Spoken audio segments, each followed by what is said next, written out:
భారత రాజకీయ ముఖ చిత్రంపై ఒక సరికొత్త శకం నమోదైంది. ఆధునిక భారతదేశ చరిత్రలో సువర్ణాక్షరాలతో లిఖించదగ్గ ఒక అద్భుత ఘట్టం ఆవిష్కృతమైంది. స్వతంత్ర భారత అవనిపై తిరుగులేని జననేతగా అప్రహతిత శక్తిగా దూసుకుపోతున్న ప్రధాని నరేంద్ర మోడీ ఇవాటితో సరికొత్త చరిత్ర సృష్టించారు.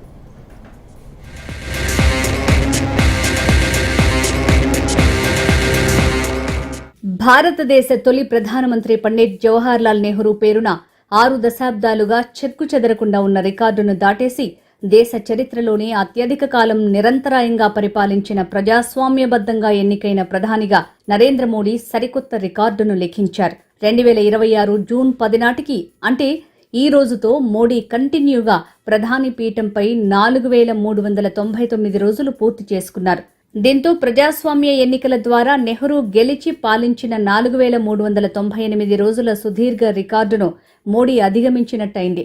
ఇది కేవలం ఒక వ్యక్తి సాధించిన విజయం కాదు, ఒక నవభారత సంకల్పానికి దక్కిన ప్రజా ఆమోదం.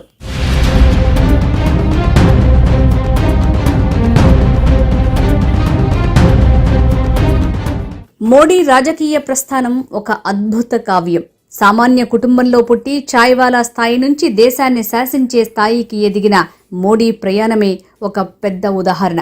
2001 అక్టోబర్ 7న గుజరాత్ సీఎంగా బాధ్యతలు చేపట్టిన నాటి నుంచి నేటి వరకు ఆయన వెనకడుగు వెయ్యలేదు. గుజరాత్ను అభివృద్ధి పదంలో నడిపించి గుజరాత్ మోడల్ ద్వారా దేశ ప్రజల దృష్టిని ఆకర్షించారు. 2014లో అచ్చేదిన్ నినాదంతో ఢిల్లీ పీఠాన్ని కైవసం చేసుకున్న మోడీ ఆ తర్వాత వెనుదిరిగి చూసుకోలేదు. 2014, 2019, 2024 లోక్సభ ఎన్నికల్లో వరుసగా 3 సార్లు విజయం సాధించి నెహ్రూ తర్వాత వరుసగా 3 సార్లు ప్రధాని అయిన ఏకైక నేతగా రికార్డు సృష్టించారు.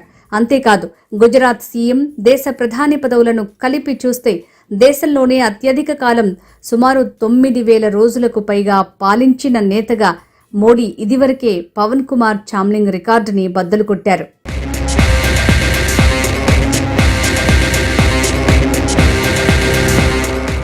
2025 జూలై 25 నాడే మోడీ నిరంతరాయ పాలనలో మాజీ ప్రధాని ఇందిరాగాంధీ రికార్డును అధిగమించారు. ఇప్పుడు జూన్ 10, 2026 నాటికి 4399 రోజులు పూర్తి చేసుకుని ప్రజాస్వామ్యబద్ధంగా ఎన్నికైన ప్రధానుల జాబితాలో టాప్ ప్లేస్కు చేరుకుంటున్నారు. నెహ్రూ 1947లో స్వతంత్రం వచ్చినప్పటి నుంచి 1964 వరకు ప్రధానిగా ఉన్నప్పటికీ దేశంలో మొదటి సాధారణ ఎన్నికలు జరిగింది 1951-52లో మాత్రమే. ఆ లెక్కనే ఎన్నికైన ప్రధానిగా నెహ్రూ 14 మే 1952 నుంచి 27 మే 1964 వరకు పాలించారు. ఇప్పుడు ఆ రికార్డును మోడీ అధిగమించి చరిత్ర సృష్టించారు. కాంగ్రెసేతర ప్రధానిగా ఈ స్థాయి ప్రజాదరణను, సుదీర్ఘ రాజకీయ జీవితాన్ని సొంతం చేసుకోవటం మోడీ నాయకత్వ పట్టిమకు నిదర్శనం.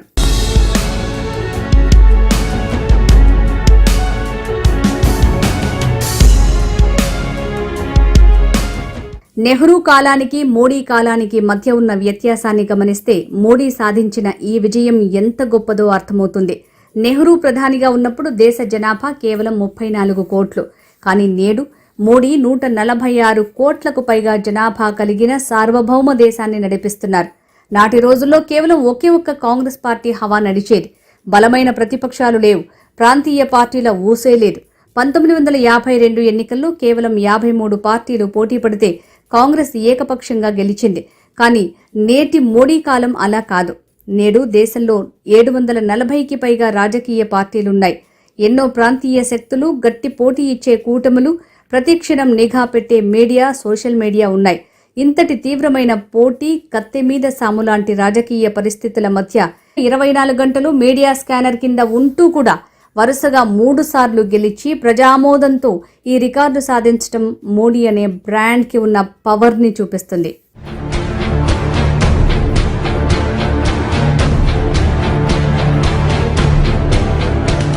నరేంద్ర మోడీ కేవలం భారతదేశ ప్రధాని మాత్రమే కాదు, ప్రపంచ వేదికలపై సత్తా చాటుతున్న గ్లోబల్ లీడర్.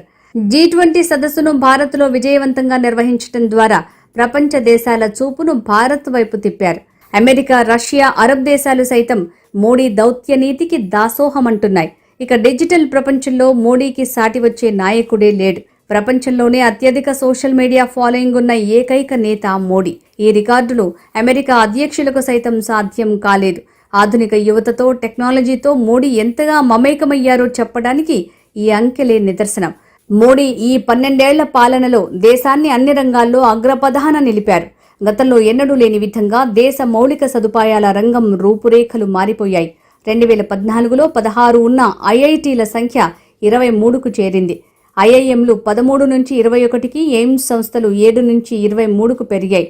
యూపీఐ ద్వారా డిజిటల్ చెల్లింపుల్లో భారత్ని ప్రపంచంలోనే నంబర్ 1గా నిలిపారు.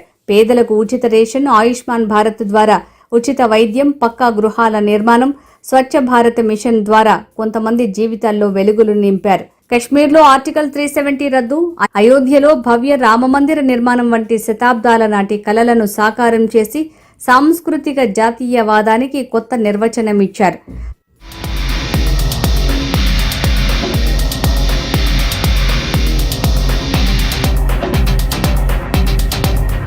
స్వాతంత్ర్యం వచ్చిన తర్వాత పుట్టిన ప్రధాని అయిన తొలి వ్యక్తి నరేంద్ర మోడీ. దేశాన్ని 5వ అతిపెద్ద ఆర్థిక వ్యవస్థగా మార్చి త్వరలోనే 3వ అతిపెద్ద ఆర్థిక వ్యవస్థగా మార్చే దిశగా అడుగులు వేస్తున్నారు. దేశ రక్షణ రంగంలో ఆత్మనిర్భర్ భారత్ నినాదంతో స్వదేశీ ఆయుధాల తయారీని పెంచి శత్రు దేశాల గుండెల్లో నిద్రపోతున్నారు. సర్జికల్ స్ట్రైక్స్ ద్వారా భారత సైనిక పటిమను ప్రపంచానికి చాటారు. ఎన్ని విమర్శలొచ్చినా, ఎంతమంది ప్రతిపక్ష నేతలు ఏకమైనా మోడీ అనే హిమాలయాన్ని కదిలించటం సాధ్యం కాలేదు.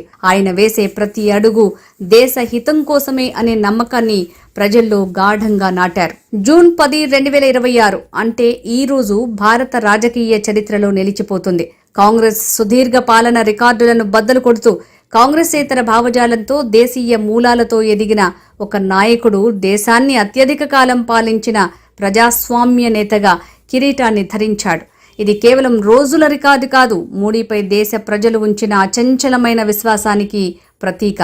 నెహ్రూ మార్కును దాటి ఇందిర రికార్డును తుడిచివేసి సరికొత్త మోడీ శకం వైపు భారత్ అడుగులు వేస్తోంది. రాబోయే రోజుల్లో ఈ రికార్డును అందుకోవటం ఏ రాజకీయ నాయకుడికైనా అసాధ్యమనే చెప్పాలి.